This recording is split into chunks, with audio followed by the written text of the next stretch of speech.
حضرت واصف علی واصف فرماتے ہیں آپ لوگ کم از کم یہ تو کریں کہ حاصل اور محرومی سے نکل جائیں. حاصل اور محرومی سے نکل جائیں. جی میں نے یہ حاصل کر لیا، میرے اتنے مارکس آ گئے، مجھے جاب مل گیا، میں نے بہت اچیو کر لیا دنیا زندگی میں، یہ دیکھو یہ اچیومنٹ میری، دیکھو یہ دیکھو یہ دیکھو یہ دیکھو.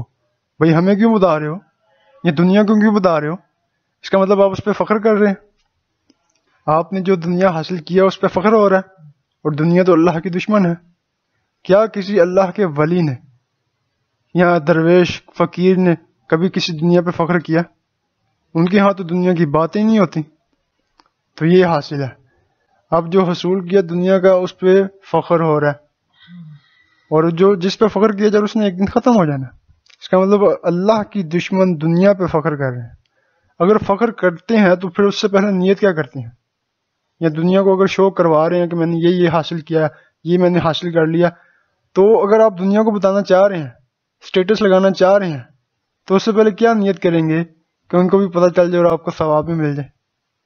یا صرف اپنی تعریفیں سننا چاہ رہے ہیں؟ وہ واہ واہ ماشاء اللہ کیا بات ہے، بڑی محنت کی اس بچے نے، واہ جی بڑا محنتی تھا، اللہ آپ کو اور دے، یہ سننا چاہ رہے ہیں؟ تو یہ حاصل ہے. اور محرومی سے محرومی، اب لوگوں سے کوشچن بھی یہی ہوتا ہے آج کل، ہاں جی آپ کے کتنے مارکس ہیں، آپ نے کیا حاصل کیا، آپ کیا کرتے ہیں؟ بندہ پوچھے ان سے، بھئی ہر بندہ کچھ نہ کچھ کر رہا ہے کہ نہیں کر رہا؟ ہر بندہ کچھ نہ کچھ کر رہا ہے. زندگی بغیر عمل کے چل ہی نہیں سکتی.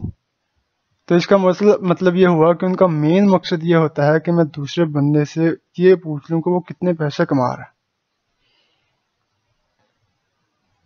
اس کا یہ مقصد نہیں ہوتا کہ اس سے پوچھوں کہ کیا کام کر رہے ہیں. بھائی ہر بندہ کچھ نہ کچھ کر رہا ہے.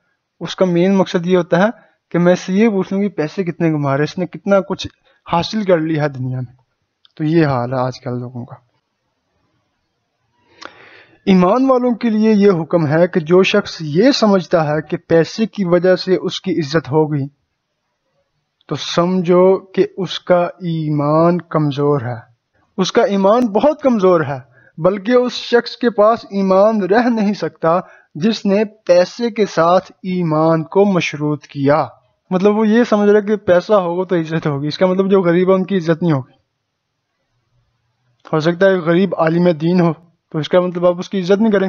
وہ کہیں گے یار میرے پاس بڑا علم ہے، علم والا ہوں میں. دیکھیے میں نے یہ دوسرا کہے گا یہ اس کے پاس بہت علم ہے، یہ علم والے ہیں، یہ حافظ قرآن بھی ہیں، بڑے نیک ہیں، نمازیں بھی پڑھتے ہیں، سارا کچھ کرتے ہیں، ان کی عزت کرو. کہے گا نہیں میں نے عزت نہیں کرنی. کیوں؟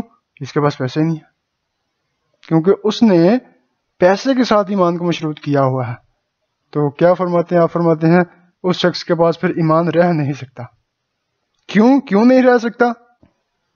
کیونکہ وہ کہتا ہے کہ غریب ایمان سے باہر ہے.